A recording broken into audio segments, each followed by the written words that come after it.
Welcome to the Blue Heart Podcast. I'm your host and conversational guide, Lieutenant Joe Pangaro. This podcast is for you, the men and women of law enforcement, because ours is a noble profession, worthy of your heart, your passion, and your life. Now, let's get to the heart of the matter. Welcome back, my friends, to the show that never ends. Lieutenant Joe here, and today we're going to talk a little bit about a situation that we can all come across. Extremely important. It happens a lot, and I don't know that we give enough consideration to it, and that would be the single officer building entry. Single officer building entry. So the concept here is for all of us as officers to consider safety factors that could be involved when we enter a building by ourselves. Say you go to a domestic call, right? You get a call that there's a violent domestic taking place, and you get there first. Are you going to wait for backup? You hear a commotion going on inside. You're going to go running in the house? How about just approaching the house? Could that be dangerous, right? Because we see officers approaching on a domestic violence get shot and killed all the time. So one of our podcasts here that we talk about is arriving at the scene of a domestic violence incident. Where do you park your car? What do you look and listen for? Do you go with lights and sirens? These are all considerations you need to take when you're responding to something like that, when you're going to go inside by yourself. So it can be a domestic violence call when you're going to go in by yourself. What are your safety concerns there? Well, we know during a domestic you can be attacked by the victim and by the accused. You know, the victim can turn on you if you were to go in and start wrestling with her husband or her boyfriend or girlfriend.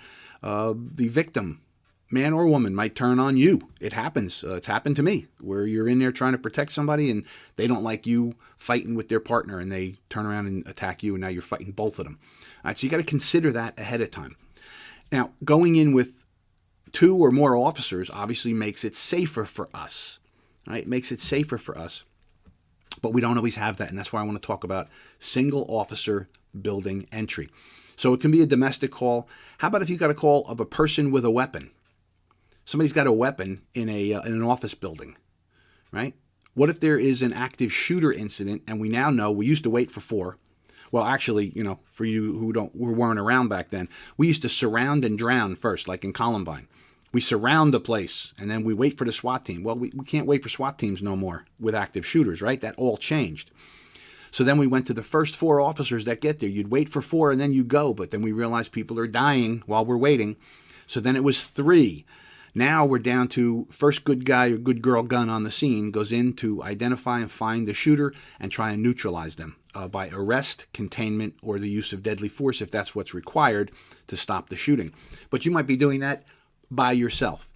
So going into a building for a domestic call, going in for a man with a weapon, going in for a person with a weapon. How about a burglary in progress? There's a burglary in progress. You go in there, you don't know what you're going to find, but you're going to go by yourself. So if we take that, that's the concept we need to talk about. Responding to these things by yourself. All right, if you're there with a partner, you can work out a strategy, you can cover each other, but a lot of times we're going to end up going by ourselves.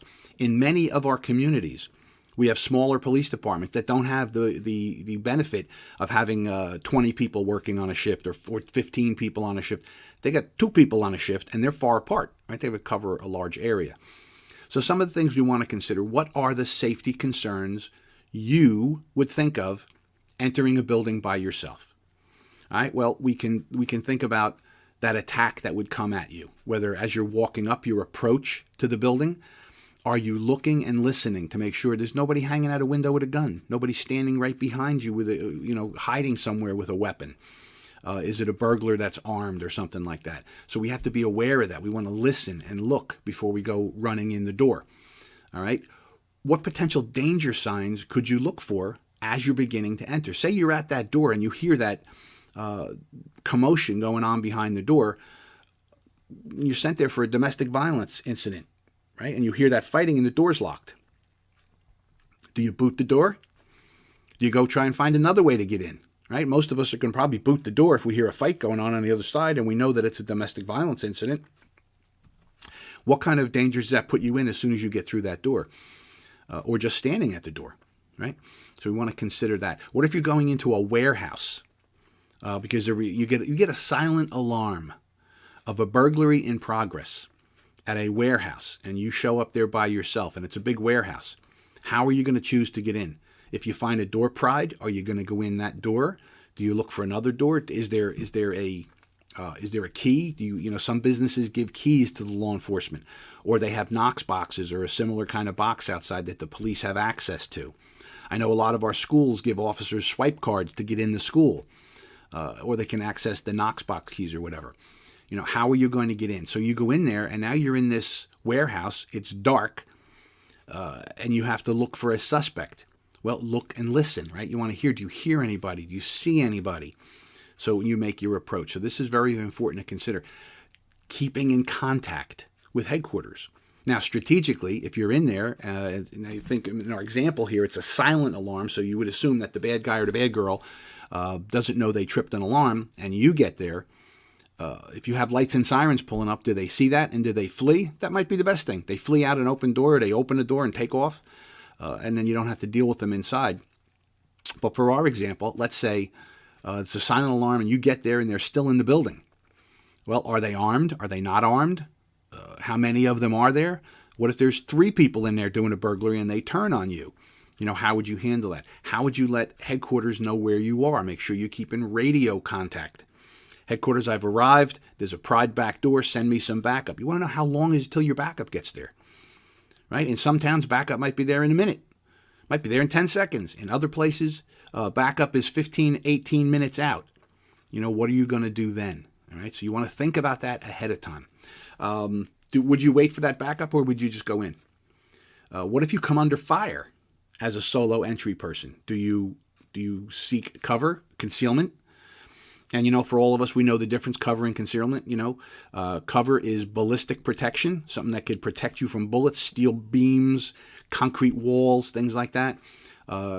Concealment is simply something that you hide behind so they can't see you. Would you look around for that? Would you know that? When we go into our schools, if we came under fire during an active shooter event, do you know the school well enough? Do you and your brother and sister officers visit the schools and walk through? Imagine getting a call one day of an active shooter at the high school in the science wing, but you have no idea where the science wing is, and you show up there first. Where are you going? Well, you're going to go to the sound of the gunshots, right? Well, maybe it'd be faster, even you save 10 more kids if you went to the science wing door around the back, if you knew where it was. So do we know our buildings in our town? Do we get out of our patrol cars and walk around and look at the buildings in our town? Talk to the owners, get to know people. You're the police officer of the entire town. Get to know your town, get to know your buildings for future reference. Very, very important. All right, so the question is, what are those concerns? This is what you want to talk about amongst yourselves.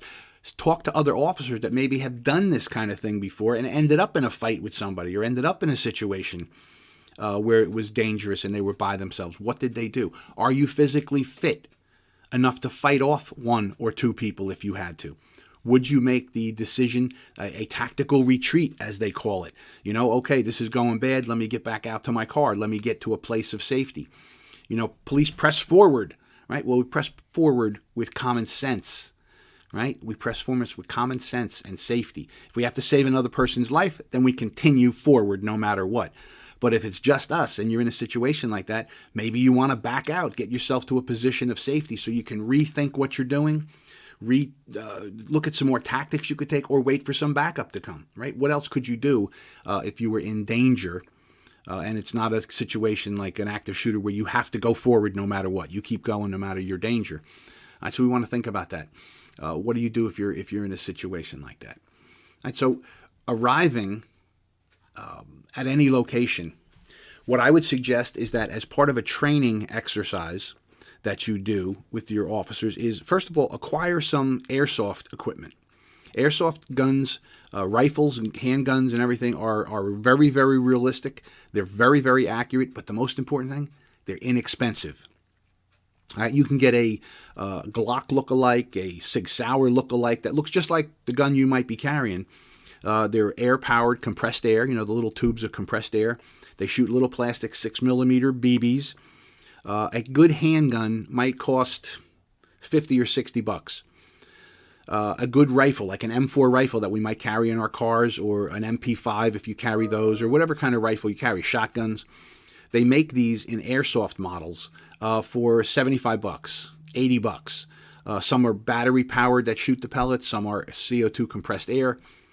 The reality is that they can be very, very helpful in training and not expensive. For a couple $1,000s, your department could buy enough airsoft equipment to outfit 2, 3, 4, 5 officers. You could practice an active shooter event or going in by yourself and the bad guy throws rounds at you. How would you react? It's much easier to get some experience when you actually have people shooting at you without it being real bullets that could kill you. When I did this for my department, I found some airsoft equipment that I really liked. We bought it, and then we did training. And one of the first trainings we did was car stops. So, they tell us all the time, when you stop the car, you position your car 6 feet back, 6 feet over, and you cock the wheels. Why do you cock the wheels? Well, if somebody's shooting at you, you can get a little protection from the steel in the wheels, right? Well, when we started doing this, the scenario was officer stops a car, doesn't know the person just did an armed robbery. As the officer's walking up to the car, the subject steps out with the handgun and starts shooting at you. Do you wear a vest? Could you get to safety? Do you see the movement of the person? So we can use airsoft equipment very, very, very easily to show us, gee, I had better take a better position because I just got hit in the shoulder with one of them airsoft pellets, and it might sting, but it didn't take your shoulder off like a 40 caliber bullet would do.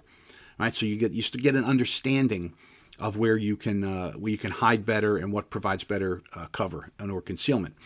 When it comes to a single officer entry, if you had a situation where you had armed people in a building and you borrow a building in your community, somebody's going to let you come in and train there, a school or whatever, and you go in by yourself, you don't know where the suspect is, and you have to take the right kind of tactical approach trying to find that suspect. Right? So you want to make sure that you learn how to cut the pie, as they say, when you're going around corners. Make sure you are tactically advantaged to prepare to respond if somebody were to shoot at you. And if they have the airsoft stuff and they see you and they can shoot at you, and you realize, wow, I took that corner really poorly and I just got hit 4 times. In the real world, you might be dead. That's the value of real practice. And I can't tell you how important airsoft equipment is. Now, some people use the other stuff, the simunitions. That's really good, but I'll tell you, simunitions are expensive. You get the slides for your guns are $600 a piece, and then they're a couple of dollars each round. Departments don't always have that kind of money. Airsoft is inexpensive, and it is just as effective. The gun cycle, they do the whole 9 yards. I'm a big proponent of it. So let's review here our single officer building entry. No matter what kind of call you're going on, you want to look and listen. What's going on so you have some idea of how to react. Make sure you practice how to get in and out. Make sure you're physically fit. You can do hand-to-hand combat if you have to. Make sure you're good with your weapon. So practice realistically with your weapon. Get a building and do some entries and have some role-playing officers on the other side to try and attack you, run up on you. What could you do when you're doing something? Think about those safety concerns for entering a building by yourself. Think about any place in your town that you might have to go by yourself. Get a good look at it. Get to know the place. That's important. What danger signs would you look for as you're approaching that location or as you're going through the building, whatever it is? Make sure you keep in radio contact with headquarters so they know what's going on and where you are so backup can get to you and help you. Would you wait for backup? Is this the kind of thing you have to go running in there? Is it an active shooter you have to go in? Or is it somewhere you can wait for backup, secure the building, and then go in and try and get the person? Right? And what do you do if you come under fire or attack as a solo individual officer? These are all important things for us to consider because we go on these calls by ourselves. We do come across things by ourselves. We have to make a couple very important decisions. Is this something I need to act on right this minute? Or is it something that can wait for backup to come? Right? That's probably one of your first decisions. The next one is if you have to go, are you paying attention to the signs that you might be seeing of potential danger as you approach the building or to go inside the building or whatever? Look and listen so that you have an idea of what's going on as best as you can. And then be proficient with your physical responses and with your weapons responses, non-lethal responses, tasers, all those kind of things. Your baton, if you carry the baton, if you use pepper spray, all that kind of stuff.